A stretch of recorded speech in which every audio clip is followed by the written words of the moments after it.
Le cri de Maxime déchira le silence de la salle à manger comme un éclat de verre brisé. « Je suis gay, papa. Et je ne changerai pas pour toi. » Les mots jaillirent, imprévus, portés par des années de silence étouffé, tandis que les couverts s'immobilisaient dans l'air, figés par l'horreur. Son père, Jacques, un homme aux épaules larges de tailleur parisien, lâcha sa fourchette qui tinta contre la porcelaine, ses yeux s'écarquillant comme si on lui avait arraché le cœur.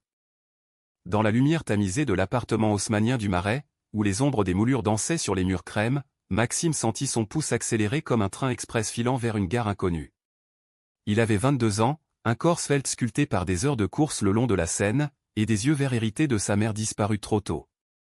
Ce soir-là, un vendredi pluvieux de novembre, la famille s'était réunie pour un dîner ordinaire ou du moins l'espérait-il. Sa grand-mère Élise, avec ses boucles d'oreilles en perles et son châle de laine tricoté main, présidait la table comme une reine bienveillante. À ses côtés, son mari, Henri, un retraité bourru aux moustaches grisonnantes, sirotait son Bordeaux en observant le monde avec un scepticisme éternel. Et là, en face de Maxime, son père Jacques, veuf depuis 10 ans, dont le visage buriné par les nuits solitaires au bureau trahissait une tendresse enfouie sous des couches de devoir filial. Maxime avait répété ces mots dans le miroir de sa chambre d'étudiant, rue des Francs-Bourgeois, où les posters de films de Xavier Dolan côtoyaient des esquisses de nus masculins. Je suis gay. Simple, direct. Mais ici, dans cette bulle familiale tissée de traditions et de silences complices, c'était une bombe. Il avait rencontré Alexis 3 mois plus tôt, lors d'une expo photo au centre Pompidou. Alexis, avec son sourire en coin et ses tatouages discrets sous les manches de chemise, était un photographe freelance de 24 ans, originaire de Lyon, aux cheveux noirs en bataille et aux yeux bleus qui semblaient capturer l'âme des gens. Leur premier baiser, sous la pluie battante près du Pont-Neuf, avait été un feu d'artifice des lèvres chaudes, des mains tremblantes, un monde qui s'ouvrait enfin. Pourtant, Maxime avait attendu. Attendu que son père, cet homme qu'il avait élevé seul après la mort de sa mère dans un accident de voiture, accepte l'idée. Mais les signes étaient là, les regards fuyants au dîner, les questions sur cette phase d'adolescence tardive. Ce soir, il n'avait plus pu. La conversation avait dérapé sur l'avenir, études de droit à la Sorbonne, un job stable chez un cabinet renommé. Et une femme bien, un jour, avait ajouté Jacques avec un clin d'œil forcé. Maxime avait explosé. Le silence qui suivit le cri fut assourdissant. Élise posa sa main ridée sur celle de son petit-fils, ses doigts frais comme une brise d'été. « Mon chéri » murmura-t-elle, sa voix un filet de miel dans le chaos. Henri, lui, se racla la gorge, ses yeux plissés derrière ses lunettes rondes. « Qu'est-ce que c'est que ces bêtises » grogna-t-il, son accent du sud-ouest roulant comme un tonnerre lointain. Jacques, livide, se leva d'un bond, renversant son verre de vin qui se répandit en une mare rouge sur la nappe blanche. « Tu plaisantes, hein ?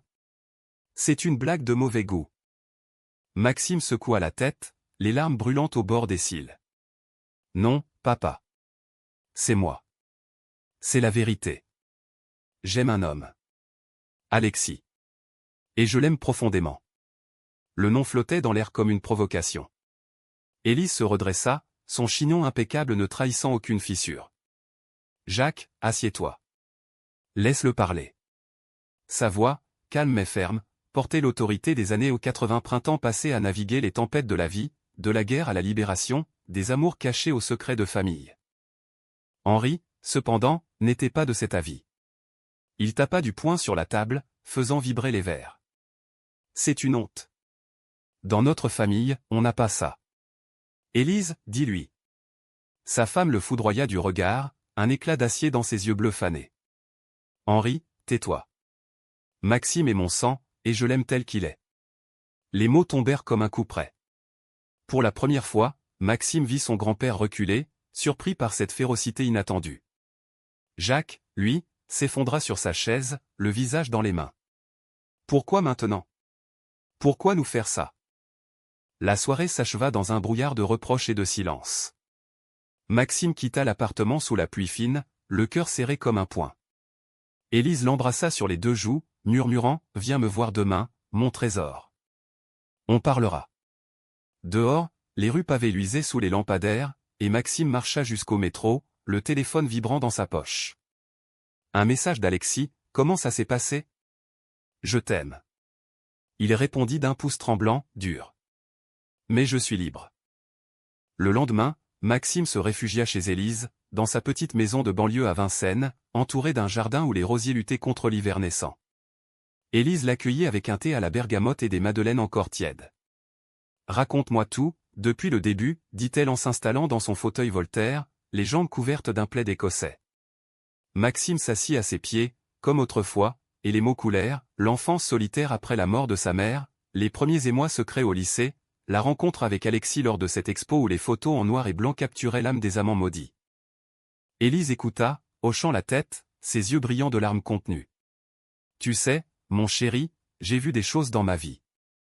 La guerre, les amours interdites. Ton grand-père Henri, il a ses démons. Il a perdu un frère à cause de ça, dans les années 50. Un scandale familial. Ça le ronge. » Maxime leva les yeux, surpris. « Un frère gay. » Élise sourit tristement. « Oui. Et on n'en a jamais parlé. Mais moi, je protège les miens. Toujours. » Dehors, le vent agitait les branches nues, et Maxime sentit une chaleur se diffuser en lui. Pour la première fois, il n'était pas seul. Alexis arriva en fin d'après-midi, son appareil photo en bandoulière, apportant une bouteille de cidre normand. « Pour fêter ta liberté, » dit-il en embrassant Maxime sur le seuil. Élise les observa, un sourire complice aux lèvres. « Entrez, les garçons. La vie est trop courte pour les regrets. » Mais les ombres s'allongeaient déjà. Ce soir-là, Jacques appela. « Fils, on doit parler. Henri a raison. Ça va détruire la famille. » Maxime raccrocha, le cœur lourd, ignorant que le pire était à venir. Henri, dans l'ombre de son bureau encombré de pipes et de vieux journaux, ourdissait déjà ses plans. « Il faut l'exclure, Jacques. Pour son bien. Et le nôtre. » Les mots, prononcés d'une voix rauque au téléphone, plantèrent la graine de la trahison. Les jours suivants furent un tourbillon. Maxime et Alexis s'enfermèrent dans un cocon d'amour naissant, promenade main dans la main le long des quais, nuit passionnée dans l'appartement exigu d'Alexis près de Bastille, où les murmures se mêlaient aux sirènes lointaines. Alexis, avec sa sensibilité d'artiste, capturait Maxime en photo volée au son rire sous la lumière du matin, ses doutes dans l'ombre du soir. « Tu es mon muse », chuchotait-il, traçant des motifs invisibles sur la peau de Maxime. Pourtant, la famille tirait comme un fil tendu. Jacques, influencé par les soirées arrosées chez Henri, où le vin rouge déliait les langues aigres, commença à distancer son fils. Les appels se raréfièrent, les messages devinrent froids.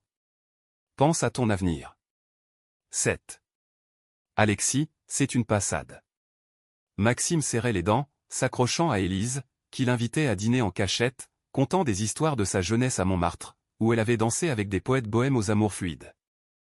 Un soir, alors que la neige saupoudrait Paris d'un voile blanc, Maxime surprit une conversation au téléphone. Élise, dans la cuisine, voix basse, « Henri, arrête. C'est ton petit-fils. » Maxime s'approcha, le cœur battant. « Qu'est-ce qui se passe, grand-mère ?» Élise soupira, posant le combiné. « Ton grand-père. Il pousse ton père à te couper les vivres. L'héritage, l'appartement. Tout. Il dit que c'est pour te redresser. » La révélation frappa comme un coup de poignard. Maxime s'effondra sur une chaise, les mains tremblantes. Élise s'agenouilla près de lui, caressant ses cheveux. « Je ne les laisserai pas faire, mon amour. Cette maison est à moi. Et toi, tu y auras toujours une place. » Mais au fond de lui, Maxime sentait le sol se dérober. L'amour qu'il chérissait naissait dans l'ombre d'une famille fracturée, et la trahison d'Henri, ce pilier supposé, ouvrait une brèche béante. Alexis, alerté, arriva en trombe, enveloppant Maxime dans ses bras. « On s'en fout d'eux. On a l'un l'autre. » Ils firent l'amour cette nuit-là avec une urgence nouvelle, corps entrelacés contre le froid hivernal, comme pour sceller un pacte invisible. Mais le lendemain, Jacques débarqua chez Élise, les yeux rougis par l'insomnie. « Fils, reviens à la raison. Henri dit que c'est une maladie. On peut t'aider. » Maxime le fixa, le cœur en lambeaux. « Une maladie ? C'est toi qui es malade, papa, de laisser ce vieil homme te manipuler. » La dispute éclata, mots acérés comme des lames, jusqu'à ce qu'Élise intervienne, séparant les deux hommes d'une voix tonnante. « Assez. Jacques, tu es son père. Agis comme tel, ou perds-le pour de bon. Henri, apprenant l'altercation, redoubla d'efforts. En secret, il contacta un avocat de famille, un vieil ami aux idées rétrogrades, pour bloquer l'héritage de Maxime. C'est pour le protéger de lui-même, se justifiait-il auprès d'Élise, qui le toisait avec un mépris croissant. La grand-mère, dans les veilles solitaires, fouillait ses souvenirs, son propre frère, exécuté par les nazis pour déviance, un secret qu'Henri avait utilisé comme bouclier contre ses propres faiblesses. La révélation couvait, prête à exploser. Pendant ce temps, l'amour de Maxime et Alexis fleurissait malgré la tourmente. Il rêvait d'un futur, un studio à Belleville, des expos communes, des voyages en train vers la Provence. Mais la pression montait. Un appel anonyme Henri, bien sûr, alerta le patron de Maxime au cabinet, rumeur sur sa vie privée. Des regards en coin, des portes closes. Maxime craqua un soir, pleurant dans les bras d'Alexis. « Et si je les perds tous ?»« Tu ne perds rien que tu n'aies pas déjà gagné, » répondit Alexis, ses lèvres effleurant le front de Maxime. Leur passion, physique et spirituelle, devint un refuge aux des caresses langoureuses sous les draps froissés, des confessions chuchotées à l'aube. Pourtant, le conflit familial empoisonnait tout. Jacques, déchiré, confia à Henri, « Je ne peux pas l'exclure. C'est mon fils. » Henri ricana, « Alors tu n'es pas un homme. Pense à la famille. » Le point de non-retour approchait. Élise, sentant la tempête, convoqua une réunion familiale dans son salon aux meubles anciens. « Nous parlons. Tous. Ou je divorce après 40 ans. » Les mots, prononcés avec une sérénité mortelle, figèrent Henri. Maxime arriva avec Alexis, main dans la main, un acte de défi. La pièce, imprégnée d'odeur de lavande et de cire, devint un tribunal. Élise trônait au centre, son châle jeté sur les épaules comme une cape de justicier. « Assieds-toi, Henri. Et écoute pour une fois. » Son mari, les lèvres pincées, obéit à contre-cœur, ses mains noueuses crispées sur les accoudoirs. Jacques, pâle comme un spectre, évitait le regard de son fils. Maxime et Alexis s'installèrent côte à côte sur le canapé fleuri, leurs doigts entrelacés un lien silencieux contre la tempête. Maxime est gai. Point final, déclara Élise d'une voix claire, comme si elle énonçait un fait météorologique. Et cela ne change rien à l'amour que nous lui devons. Henri, tes manigances avec l'avocat ? Arrête-les.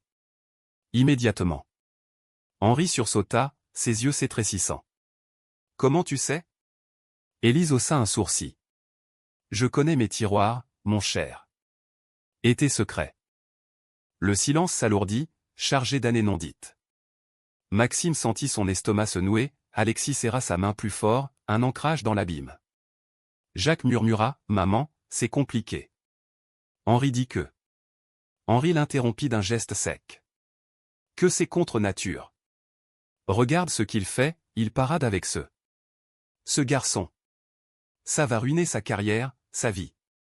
Son doigt accusateur pointa Alexis, qui se raidit mais garda son calme, ses yeux bleus calmes comme un lac alpin. Maxime bondit. Ruiner ? C'est toi qui ruines tout, grand-père. Avec tes peurs du passé. Les mots jaillirent, alimentés par des semaines de rage contenue. Henri rougit, son visage se tordant en une grimace. Peur ? J'ai perdu mon frère à cause de ça. Exécuté comme un criminel. Et tu oses ? La révélation plana, suspendue, avant que Élise ne pose une main apaisante sur l'épaule de son mari. Parle, Henri. Dis-leur. Ce qui suivit fut un torrent. Henri, la voix brisée, confessa, son frère aîné, Lucien, un artiste maudit des années 40, dénoncé par des voisins zélés aux collaborateurs. Fusillé à Fresnes pour outrage aux mœurs. Henri, adolescent, avait juré de protéger la famille en étouffant toute faiblesse. Élise ajouta doucement, « Et moi, j'ai aimé Lucien en secret. Il était mon confident. » Henri, ta haine n'est que de la peur. Lâche-la. Jacques, abasourdi, murmura, « Pourquoi ne m'avez-vous jamais dit ?» Henri baissa la tête. Pour te protéger. Comme je protège Maxime. Mais ces mots sonnaient faux, écho d'une trahison auto-imposée. Maxime, les larmes coulant, s'approcha de son grand-père. Je ne suis pas ton frère. Et l'amour n'est pas un crime. Pour la première fois, Henri ne répliqua pas, un sanglot étouffé secoua ses épaules. La réunion s'acheva sur une trêve fragile. Jacques serra Maxime dans ses bras, maladroit mais sincère. Pardonne-moi, fils. J'ai eu peur de te perdre. Alexis, discret, observa la scène, son cœur gonflé d'espoir pour l'homme qu'il aimait. Plus tard, seuls dans la nuit parisienne, ils marchèrent vers le bois de Vincennes, la lune filtrant à travers les branches. Ta famille est compliquée, mais elle t'aime, dit Alexis, embrassant Maxime sous un réverbère vacillant. Pourtant, la paix fut éphémère. Henri, rongé par ses démons ravivés, recommença ses murmures empoisonnés. Lors d'un appel nocturne à Jacques, réfléchit. Si tu l'acceptes, c'est la fin de notre lignée. Élise est faible, elle cède. Jacques, déstabilisé, hésita. Le lendemain, il annula un chèque pour les études de Maxime, prétextant une réflexion budgétaire. Maxime, apprenant la nouvelle par mail, sentit le monde basculer. Papa. Encore? Élise, furieuse, confronta Henri dans leur chambre. C'est fini, Henri. Si tu continues, je pars. Il la supplia, les yeux humides, j'ai peur pour lui. Le monde est cruel. Mais Élise, inflexible, rangea une valise. Le monde est cruel pour ceux qui se cachent. Maxime mérite la lumière. Maxime, lui, se tourna vers Alexis comme un phare. Leur relation s'approfondit, des week-ends volés à Deauville, où le vent salé fouettait leur rire, des soirées à cuisiner des crêpes dans la cuisine minuscule d'Alexis, saupoudrée de confessions. J'ai fui Lyon pour ça, tu sais, avoua Alexis un soir, nu sous les couvertures. Mes parents m'ont jeté dehors à 16 ans. Mais toi, tu vaux tous les risques. Maxime, ému, traça les tatouages de son amant un arc-en-ciel discret sur l'épaule, un rappel de résilience.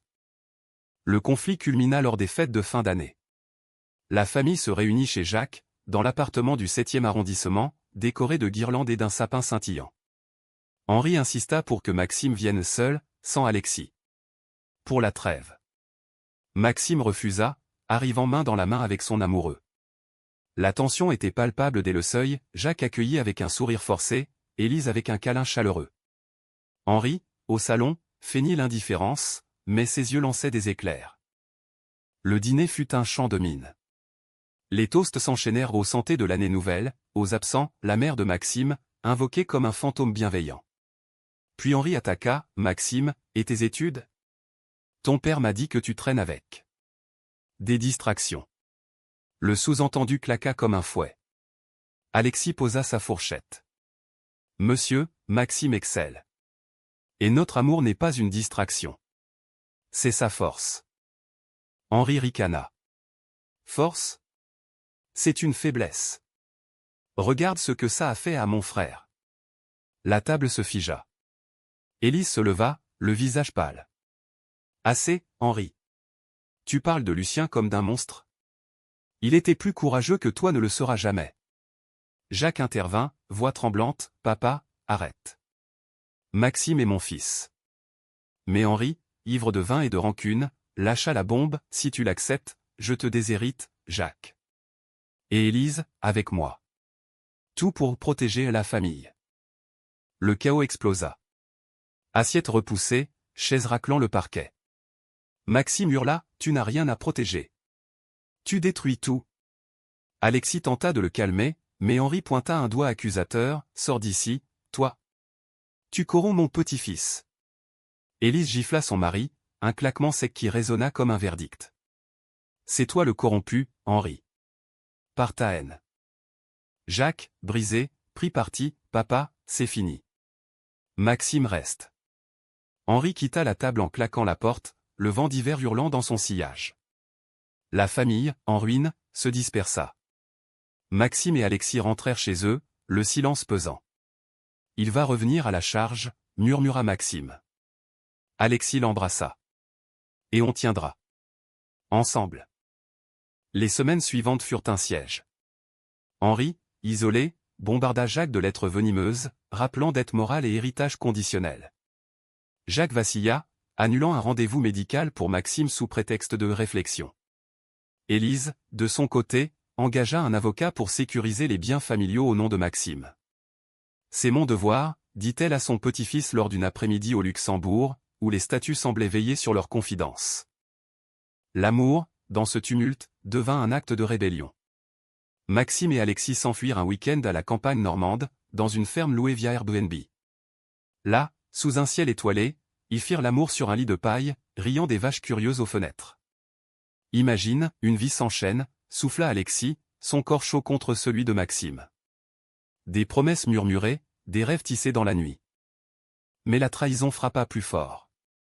Un matin, Maxime trouva un courrier, expulsion de l'appartement familial, signé par Jacques sous pression d'Henri.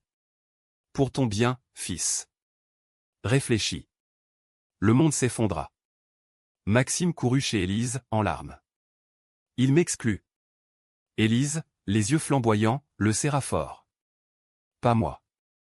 Jamais. Le soir même, elle affronta Henri dans leur jardin gelé. Divorce, Henri. Ou change. Il s'effondra à genoux, confessant enfin, j'ai peur de l'aimer comme Lucien. Et de le perdre. Élise, le cœur serré, murmura, alors aime-le. Ou perds-nous tous. Maxime, soutenu par Alexis, prépara sa défense, CV envoyé, économie grattée. Leur amour, testé au feu, en sortit plus fort des regards complices dans la foule du métro, des notes d'amour glissées dans les poches. Mais le chaos trao approchait, un affrontement final qui scellerait les destins. Le printemps pointait timidement à Paris, avec ses bourgeons roses sur les marronniers du champ de Mars, mais dans le cœur de Maxime, l'hiver persistait. L'expulsion l'avait jeté dans l'appartement d'Alexis, un 2 pièces bohème aux murs tapissés de tirages photos et de vinyles rayés. Là, entre les empilements de livres de Baudelaire et les senteurs de café moulu, il bâtissait un foyer précaire. Maxime avait décroché un stage dans une ONG pour les droits LGBTQ+, un boulot modeste mais aligné avec son âme. Alexis, de son côté, enchaînait les shoots pour des magazines indés, son talent fleurissant comme les jacinthes aux Tuileries. Pourtant, les appels de Jacques hantaient les nuits. Reviens, fils. On peut arranger ça. Henri se calme. Mais Maxime sentait le mensonge suinter, un poison lent. Élise, pilier inébranlable, visitait souvent, apportant des conserves de cassoulet et des histoires cousues de sagesse. Ton grand-père est un vieil âne têtu, mais il craque. J'ai vu ses larmes hier. Maxime hochait la tête, sceptique, tandis qu'Alexis servait le thé avec une courtoisie étudiée. La trahison d'Henri s'était muée en un siège psychologique. Des lettres anonymes glissées sous la porte d'Alexis laissaient mon petit-fils tranquille ou des appels muets à des heures indues. Maxime, usé, confia un soir, j'ai l'impression d'être un criminel. Alexis, le serrant contre lui, répondit d'une voix rauque, non. Tu es un survivant. Et moi, ton complice. Leur étreinte, fiévreuse, effaça les ombres l'espace d'une nuit, corps fusionnés dans une danse primitive, sueur et soupirs mêlés au craquement du plancher. Le tournant survint lors d'une expo d'Alexis à la Galerie du Marais. Amours oubliés, une série de portraits d'hommes gays âgés, survivants des persécutions passées. Maxime y avait posé, nudos à l'objectif, une vulnérabilité offerte.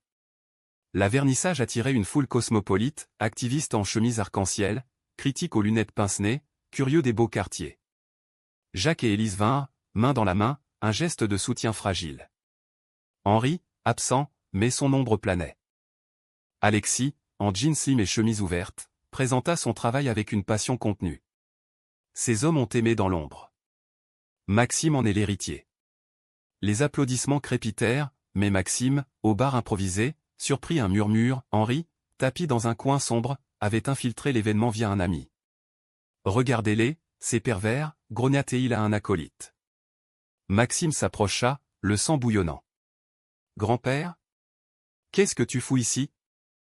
Henri se raidit, son manteau camel froissé. Je venais voir. Comprendre. Mais ses yeux trahissaient la fureur. La confrontation éclata en privé, dans une arrière-salle encombrée de toiles. Tu exposes notre honte, cracha Henri. Maxime riposta, ta honte, pas la mienne. Et Lucien? Tu l'exposes pas, lui? Henri blêmit, poing serré. Ne prononce pas son nom. Puis, dans un geste impulsif, il gifla Maxime un claquement étouffé, la joue rougissante. Alexis surgit, séparant les deux hommes. Sortez. Élise, alertée, entra en furie, traînant Henri dehors sous les regards choqués. Jacques, resté en retrait, murmura des excuses inaudibles. La galerie se vida dans un murmure, mais les photos restèrent, témoin muet d'une vérité exposée. Cette nuit-là, Maxime, la joue encore endolorie, pleura longuement dans les bras d'Alexis. Il me déteste. Alexis, caressant la marque, répondit, il se déteste lui. Et toi, tu brilles. Leur amour, blessé mais vivace, se ranima dans une tendresse infinie, baiser doux sur la peau contusionnée, promesses chuchotées comme des prières. Le lendemain, les journaux alternatifs titrèrent « Scandale familial à l'Expo Gay, un coming out éclabousse Paris ». Henri, humilié, contre-attaqua. Chez un notaire complice, il modifia le testament, tout à Jacques, sous condition de l'éducation corrective pour Maxime. Élise, informée par une fuite, engagea les grands moyens. « J'ai mes propres biens, Henri. Et je les lègue à Maxime. » Le divorce, murmuré depuis des mois, devint inévitable. Lors d'une confrontation au café de Flore, Élise posa les papiers sur la table en marbre. « Signe. Ou perds-moi. » Henri signa, les mains tremblantes, un sanglot coincé dans la gorge. Pour Lucien. Je voulais le venger. Élise, les yeux doux, toucha sa main. Venge-le en aimant.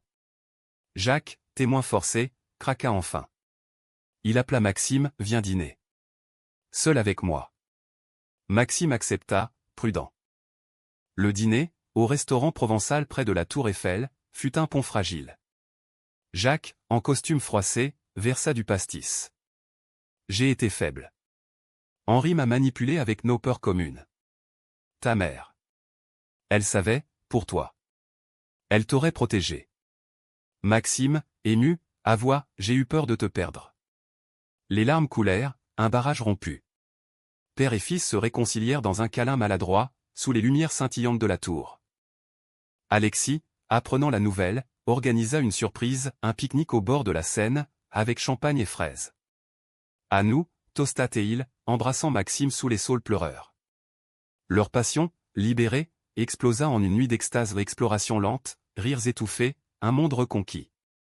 Mais Henri, seul dans sa chambre d'hôtel temporaire, sombra. Des nuits blanches, des bouteilles vides. Un appel désespéré à Élise, je veux voir Maxime. Une dernière fois. Elle accepta, médiation en main. La rencontre eut lieu au Père-Lachaise, parmi les tombes moussues au lieu symbolique, où Lucien reposait anonyme. Henri, voûté, tendit une lettre jaunie, le journal de son frère, confession d'un amour perdu. Lis-le. Comprends. Maxime, ému, lut à voix haute des passages déchirants, amour volé dans les ruelles de Belleville, peur et joie mêlées. Henri pleura, j'ai trahi son mémoire. Pardonne-moi. Maxime, le cœur serré, posa une main sur l'épaule ridée. Pardonne-toi d'abord. Un pas vers la guérison, fragile comme une pousse printanière. Pourtant, le chaos grondait encore. Jacques, influencé par un dernier appel d'Henri repentant mais faible, hésita sur l'héritage. Un soir, il convoqua Maxime, j'ai besoin de temps.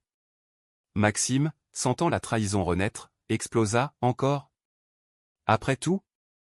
Alexis, témoin, le soutint, choisi, monsieur. Ton fils ou tes fantômes. La nuit fut orageuse, pluie battant les fenêtres. Maxime et Alexis, enlacés, contemplèrent la ville endormie. Quoi qu'il arrive, on part. Vers le sud, peut-être. Leurs corps, familiers, se cherchèrent avec urgence une encre dans la tourmente. Le lendemain, la rupture finale, Jacques, cédant à Henri, bloqua les fonds pour les études de Maxime. Pour te forcer à réfléchir. Maxime, brisé, fit ses valises. Élise, furieuse, offrit sa maison, viens vivre ici. Avec Alexis. C'est ton foyer. L'été enveloppa Paris d'une chaleur moite, transformant les rues en four où les Parisiens migraient vers les bords de mer. Maxime et Alexis s'installèrent chez Élise à Vincennes, dans une chambre aux meubles Louis XV et aux rideaux de dentelle. La grand-mère, rayonnante, les traita comme des rois, petit déjeuner de croissants frais, promenade dans le jardin où les roses refleurissaient. Ici, pas de jugement, déclarait-elle, versant du limonade maison.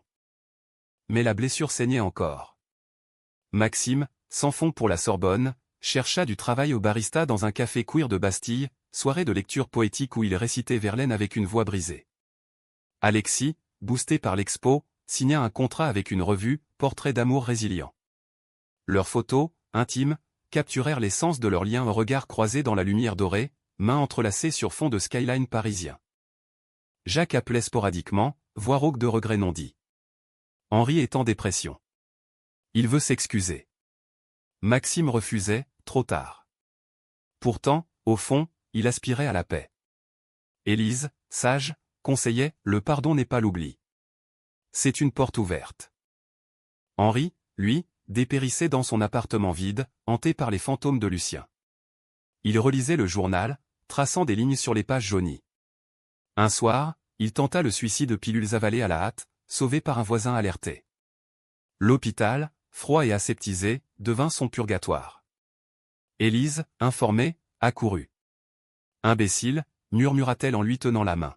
« Tu nous as presque perdus tous. » La nouvelle frappa Maxime comme un éclair. Il hésita, puis se rendit à l'hôpital Cochin, Alexis à ses côtés. Dans la chambre blanche, Henri gisait, frêle, perfusion goûtant comme des larmes.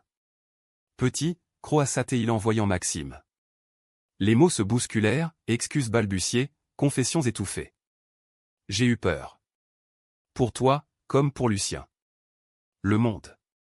Il broie les nôtres. Maxime, les yeux humides, répondit, et tu m'as broyé. Mais je suis là. Alexis, discret, serra la main de Maxime, un rappel silencieux. Henri, épuisé, murmura, amène-t-on Alexis. Je veux le connaître. Une première, le lendemain, les trois hommes partagèrent un repas fade d'hôpital, rire forcé sur des blagues sur le vin frelaté. Henri, observant Alexis, admit, tu as du cran, gamin. Protège-le. Jacques, apprenant l'hospitalisation, craqua. Il débarqua chez Élise, en pleurs. J'ai tout gâché. Rends-moi mon fils. Élise, impitoyable, le mit au pied du mur, change. Ou reste seul. Jacques promit, et tint parole, il débloqua les fonds, s'excusa publiquement lors d'un appel familial. Je suis fier de toi, Maxime. De ton courage. La réconciliation s'épanouit lentement. Dîner dominicaux chez Élise, où Henri, sorti de l'hôpital, apprenait à écouter. Il posa même pour Alexis, un portrait buriné, moustache tremblante, yeux enfin doux. Pour Lucien, dit-il en posant. L'amour de Maxime et Alexis, nourri par l'adversité, atteignit des sommets. Un voyage à Lyon, ville d'Alexis, où ils rencontrèrent ses amis ou une bande d'artistes tatoués, bière à la main. Nuit folle dans des clubs underground, où la musique techno pulsait comme un cœur géant. Retour à Paris, ils adoptèrent un chat errant, Liberté, qui ronronnait entre eux au lit. Leur intimité, affinée, explorait des territoires nouveaux au jeu tendre avec des foulards de soie, confession post-coïtale sur des rêves d'avenir. Pourtant, un dernier conflit couvait. Henri, convalescent, insista pour un test, inviter la famille entière à un repas, avec Maxime et Alexis officiels. Pour clore le chapitre. Maxime accepta, nerveux. Le jour J, dans le jardin d'Élise, sous un soleil radieux, la table ployée sous les plats, foie gras, magret, fromages affinés. Jacques, rasé de frais, porta un toast à l'amour, quel qu'il soit. Henri, en bout de table, leva son verre d'une main tremblante. À Maxime. Mon petit-fils. Et à Alexis, qui l'a sauvé de moi. Les rires fusèrent, libérateurs. Mais au dessert, Henri glissa une enveloppe à Maxime, le journal de Lucien, annoté de sa main. Garde-le. Et vis pour nous deux. La soirée s'acheva sur des embrassades, un baume sur les cicatrices. Maxime et Alexis s'éclipsèrent tôt, marchant dans la nuit tiède. C'est fini, demanda Maxime. Alexis sourit, non. Ça commence. L'automne revint, avec ses feuilles rousses et ses vendanges lointaines. Maxime reprit ses études, bourse en poche grâce à Élise. Alexis exposa à New York un rêve, emmenant Maxime pour un week-end volé. Là, sous les lumières de Manhattan, un clin d'œil au goût américain tant désiré, malgré l'ancrage français, ils se promenèrent dans Central Park, main dans la main, indifférents au regard. Imagine-nous ici, un jour, dit Alexis. Maxime rit, avec croissant et Bordeaux. De retour, la famille s'était métamorphosée. Henri, adouci, lisait des livres sur l'histoire gay, partageant des anecdotes avec Maxime. Jacques, fier, vantait son fils à ses collègues. Élise, matriarche triomphante, tricotait des écharpes arc-en-ciel. Mais la vie, cruelle, réservait un twist. Un soir, Alexis reçut une offre, un contrat à Londres, 2 ans. « Viens avec moi », supplia-t-il. Maxime hésita, études, famille naissante. « Et si on rate ?» Alexis, yeux brillants, « Et si on gagne ?» La décision pendait, fil tendu. Maxime consulta Élise, « Suis ton cœur, mon chéri. Il t'a déjà sauvé. » Jacques, surprenant, ajouta, « Voyage. Vie. Je suis là. » Le chaos trao personnel frappa, Maxime, seul dans le jardin, relut le journal de Lucien. Une phrase le transperça, « L'amour est un exil volontaire. Accepte-le. » Il appela Alexis, « J'emballe mes valises. » L'adieu à Paris fut un mélange doux amer, un dernier café au Procope, où Voltaire avait jadis conspiré, une nuit blanche avec Élise, conte d'amour ancien murmuré sous les combles. La famille entière les escorta à la gare du Nord, valises alignées comme des soldats au repos. Henri, larmes aux yeux, serra Maxime, « Sois heureux. Pour Lucien. Pour nous. » Jacques, ému, glissa une enveloppe, « Pour ton nouveau départ. » Élise, ultime, embrassa les 2 amants, « Revenez vite. Paris attend ses enfants. » Le train pour Londres filait, Eurostar vibrant sous la Manche. Maxime, tête sur l'épaule d'Alexis, contempla le paysage flou. « Peur ?» demanda Alexis. « Un peu. Mais excité. » Londres les accueillit pluvieuses, anonyme un studio à Camden, aux murs de briques rouges et au pub bruyant. Alexis plongea dans son contrat, shoot pour Vogue, nuit tardive. Maxime, inscrit à une université en ligne, chercha un job dans une librairie queer, shelves remplis de Stonewall et de Wolf. Leur vie s'adapta, matins embrumés avec thé et toast, soirées au West End pour des comédies musicales kitsch. L'amour, loin des chaînes familiales, s'épanouit en liberté ou explorations urbaines, tatouages assortis, un cœur brisé réparé sur le poignet de Maxime, dîners improvisés avec des expats français. Pourtant, la distance pinçait, appel vidéo avec Élise, où elle racontait les roses fanées, message de Jacques sur ses progrès thérapeutiques. Henri, transformé, envoya une lettre, « J'ai rejoint un groupe de soutien. Pour les familles. Merci de m'avoir forcé à voir. » Maxime, ému, répondit d'une carte postale, « Guérison mutuelle. » Un hiver rigoureux testait leur lien. Alexis, stressé par les deadlines, rentra un soir irritable. « C'est trop. La ville me bouffe. » Maxime, patient, l'attira au lit, « On respire. Ensemble. » Leur réconciliation fut lente, sensuelle, massage aux huiles essentielles, confession nue sous les couvertures. « Tu es ma maison », murmura Alexis, et Maxime sut qu'il tiendrait. Le printemps ramena des nouvelles, Élise, diagnostiquée d'un cancer précoce, mais traitable. Maxime paniqua, réservant un billet. Alexis insista, « J'annule tout. On y va. » À Paris, l'hôpital fut un tourbillon, chimiothérapie, rire forcé dans les couloirs. Élise, voilée d'un turban coloré, taquina, « Vous deux, vous brillez. Ne l'oubliez pas. » Henri et Jacques veillèrent, un quatuor improbable uni par l'amour filial. La guérison d'Élise, miraculeuse, scella la paix.